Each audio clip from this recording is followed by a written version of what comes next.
বলছি আমি তোমাকে হারাতে চাই না, যার কারণে আমি আমার অতীত লুকিয়ে রাখছি। দেখো ওর সাথে আমার সাথে কোনো যোগাযোগ নাই, ওর সাথে আমি কখনো কথা বলি না। ও আমাকে ডিভোর্স দিছে, আমি আমি ওকে ডিভোর্স দিই নাই। দেখো যা হবার হয়েছে, তুমি আমাকে মাফ করে দাও, ক্ষমা করে দাও। হ্যাঁ বোন, ও যা বলতেছে ঠিক বলেছে।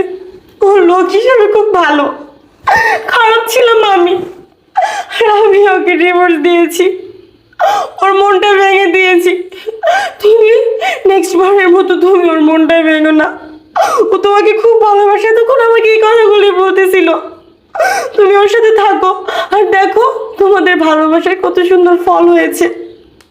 তোমাদের কোল ধরে একটা বাচ্চাও এসেছে। কিন্তু আমি এক অভাগিনী নারী, সংসারী করে গেলাম, কোনো ফল পেলাম না। বোন, আমি জানতাম না যে এটা তোমাদের বাড়ি, তাহলে আমি কখনোই আসতাম না।